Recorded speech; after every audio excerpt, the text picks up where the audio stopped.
So part 1 of Attack on Titan's finale came out recently, and this absolutely took the anime world by storm.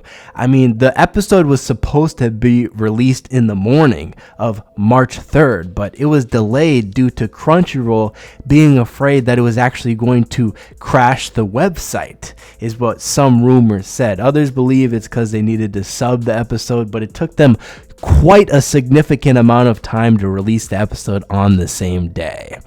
But regardless of all this, how was the episode actually? We're going to take a look at some of this episode, break it down. Is Attack on Titan's part 1 finale great? Let's find out. If you enjoy the video, make sure to leave a like and subscribe for similar content in the future.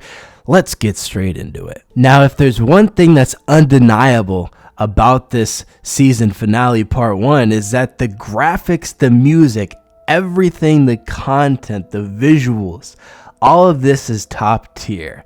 I mean, you are essentially watching a movie. I mean, the episode could be considered a movie. It is an hour long, and this episode is of the highest quality. I mean, it was truly a treat to see. So the episode opens up with a scene of an immigrant in the Marley Nation with his brother, family member, whatever it may be here, and they're showing about how he had to get by stealing jewels from the townspeople. And his brother, family member, says that you're going to lose your left hand as well, and we see his right hand cut off if you keep stealing jewels and keep doing this. You're going to worry our grandma. And then after this, an earthquake is happening. We see the townspeople running. What are they running from? And we see the Titans, which leads us to a flashback of when Eren was in the Marleyan Nation, and he's already seen what he is going to do. He's repeating to himself, I kill everybody here. I kill everybody here. Everybody dies. We see him looking around. He sees pregnant women. He sees families. He sees kids, enjoyment. He's just looking around. He's asking himself, would my mother approve of this? I mean, these scenes right here really builds Eren's character once again. It completes his character. His character of he knows what the future is going to be and he can't do anything to change it. That's what's being built here. And then we see the Colossal Titans stampede the continent once again, and this time the child dies and he cries and he's having memories, I guess, or they're showing scenes of when Eren was looking at him crying, confessing, sort of like a therapy session of just he needed someone to confess to. And I really wonder, looking at these scenes, if the child actually was remembering what Eren said to him and he's like, oh, this is what this guy meant. I really like how they showed the absolute destruction the Colossal Titans were doing to the continent. It made you feel connected with these people because they're just living their normal lives. Of course, they're discriminatory against the Eldians, but not every single one of them are. So you feel pity for them. And even if they are discriminatory against the Eldians, that doesn't take away from the fact that these are normal people who live lives. They have their own families. We saw Eren walking around. Remember the pregnant lady? I mean, these people are not devils. They are people just like the Eldians. So seeing them get stampeded out, crying for their lives, running away, it really touches you. Moving ahead, we see a scene between Armin and Annie. They're reconnecting here. They're sharing their thoughts, how they think, etc. Armin says he's not a good person, and then randomly, I don't know where this came from, there was absolutely no suggestion of this whatsoever in the series as far as I remember. Apparently Armin has a love interest with Annie, and Annie reciprocates those. I mean, where did this come from? Genuinely, this is a question I need answered. Where did this come from? If you want to build on a love interest, at least plant the seeds. But I recently rewatched the whole series and I don't remember this so-called love interest that just sprouted out of nowhere in this episode. So, and I'm not particularly mad at it because I feel like Attack on Titan is missing some romance details. Like, I feel like it should be more built on with Mikasa and Eren, because that's kind of how it feels like it's supposed to be with some of the things that are said in the series. But Armin and Annie's love interest came absolutely out of left field. We move forward, more characters talk. Mikasa and Annie have conversations about, Annie's gonna stay behind apparently because of what Armin said to her. Very weird shift in character here, but whatever, let's move on. We then get to the day where it's time for them to take off, to chase Eren, to stop Eren.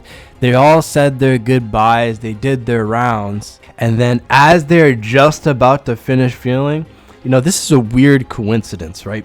Because it didn't happen earlier, and their ship arrived with Flock on the ship, but now he appears right when they're starting to fuel the plane to go, and he shoots bullets, doesn't kill anybody, but damages the fuel tank. He just happens to hit the right areas, and I mean, come on right now. This is what you call BS right here. All right, they just pulled this character out. Why didn't he come immediately when the ship arrived? He stayed underwater this whole time for what? What was it, like, I don't know, 16 hours underwater with all the blood and how injured? Come on now, let's.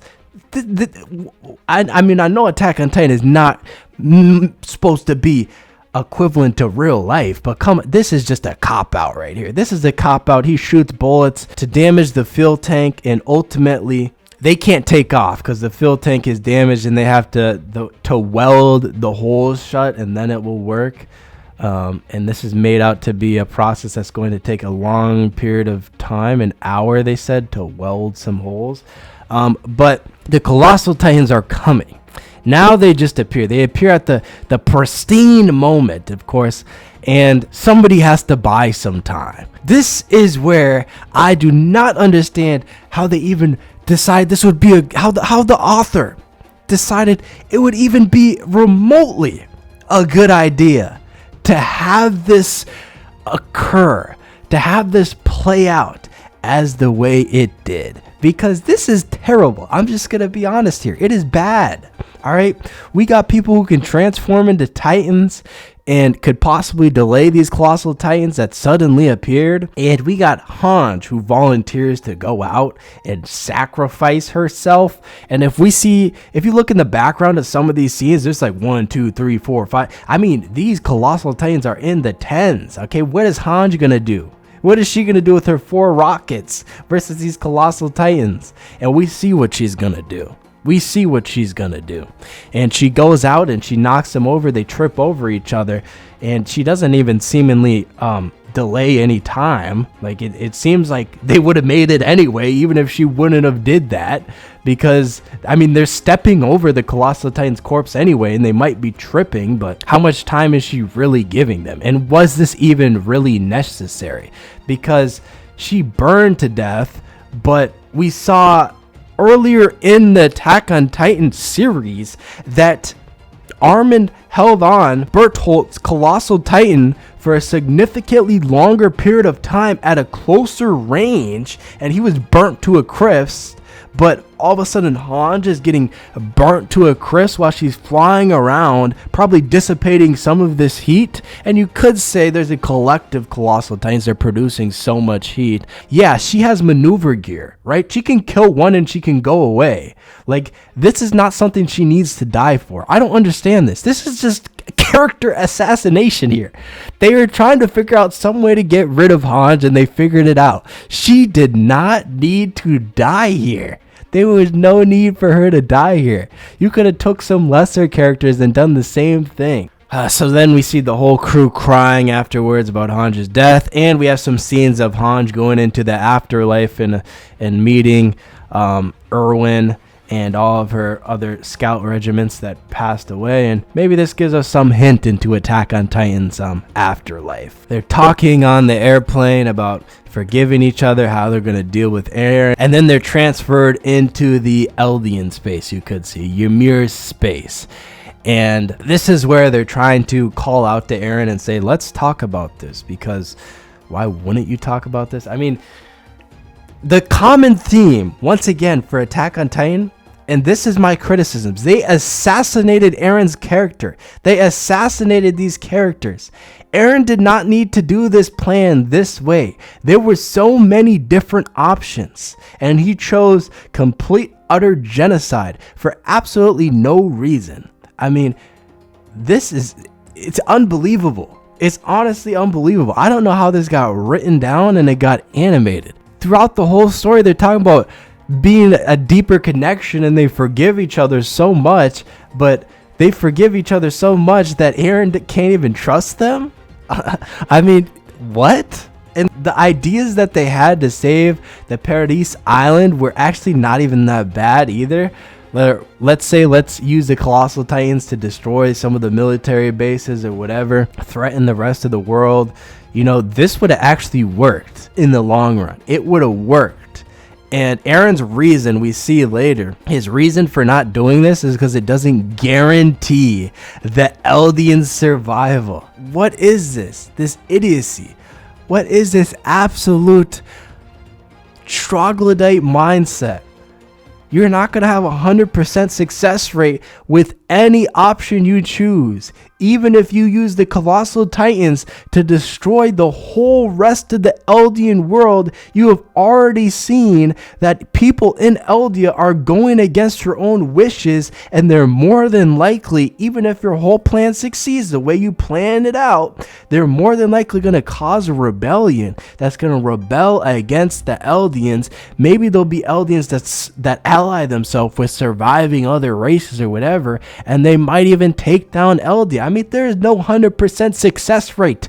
What are these arguments, these reasons for people doing things in these series? We have Hans essentially committing suicide for no reason. We have Eren making these stupid decisions, right? We have Annie staying behind because she just grew a romantic love interest over one day.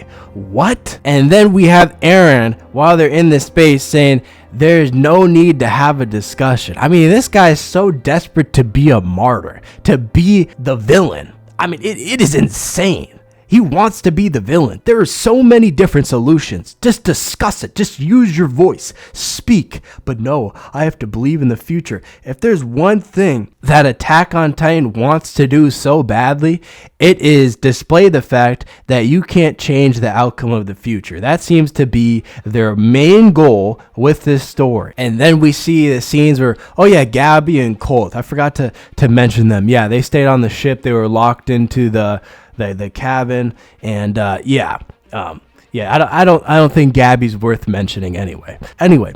Colt and Irrelevant go up to Annie, and all of a sudden Colt is asking Annie about this manifestation ability that she has, where apparently she can consume things and manifest other Titans' abilities. What? Where did this come from? I mean, excuse me if I missed it, but even if I missed it, this is not something that is explicitly expanded on in the series. Where?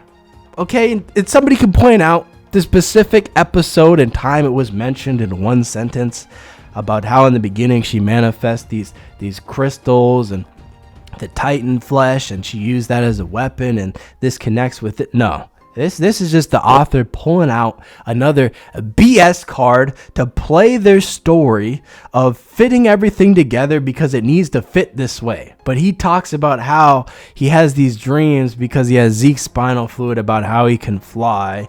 And I wonder if this is going to...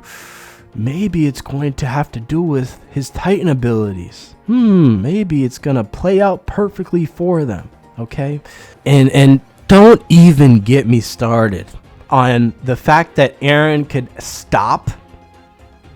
absolutely stop the people that are going against him or control every single Eldian, but he refuses to do so because he believes his friend should have their free will, but not enough free will to have a discussion with him apparently. Jesus Christ. And at the end of the episode, we get scenes of Annie's father interacted with Marlians. They're going to get these blimps, and they're going to try to escape. But when they get there, the blimps aren't there, and they're actually taken to try to fight Eren and the Colossal Titans. Now, I don't know what kind of crack cocaine these military members are on for the fact that they think they could even win against these Titans here, or the fact they didn't even leave any blimps behind for the possibility of fleeing and preserving the Marlian race. But they must be on a serious supply, because they take every single blimp and they magically appear, by the way. Because if you're watching the scenes, they get to the place where all these airplanes, these blimps, whatever you call them, aren't in the hangars, and they're looking around and nobody's there. But then all of a sudden people appear there on the sides of the cliff with cannons, and they didn't see them when they got off of the train. Those soldiers weren't by the hangars. You'd think they'd at least be 1 or 2 soldiers by the important airships or blimps, you'd think, but that's besides the point. Okay, they continue on with their attack.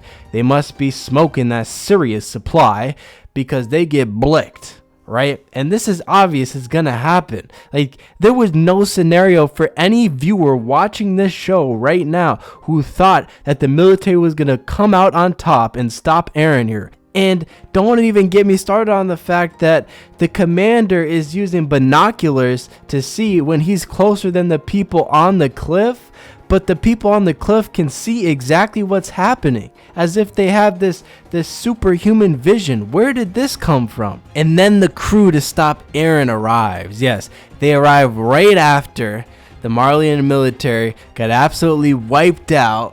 And I don't know how they even arrived so quickly, because there must have been a time skip here, because it seems like Marley and the Paradise Island, or let's say the other island where their airplane was, there's a little bit of distance between there, but it's made to seem in this show as if this took about 30 minutes to get there. And if that is the case, which it seems to be the case, then it really begs the question of how the Marley military did not take over the Paradise Island with absolute ease if it's that close in proximity. I mean, I don't get it. Is this so-called, what is it called, icebreaker ability that fast? It makes it a super jet technology never seen before? Is that what we're made to believe here? Come on now. And then as they're about to arrive, their fuel is just running out. I mean, can we at least get some semblance of something happening the way it's supposed to not happen? Because every single time they're running out of fuel, somebody comes in and shoots bullets in the fuel tank at the pristine. All these things are happening at the right time. I mean, if you want to add an element of surprise, do it at an unexpected time. This is getting too predictable. I wonder what's going to happen next. Reiner and all of them jump out. They start fighting Eren, who, by the way, just to remind you again, can stop the fighting at any point because he has this power. But instead of using that power against the Eldians, he decides, let me use my other abilities to try and stop them, which doesn't make a whole lot of sense. In fact, it makes 0 sense. It makes absolutely 0 sense. And I know we get this explained later on, but it still makes 0 sense. All of them jump out.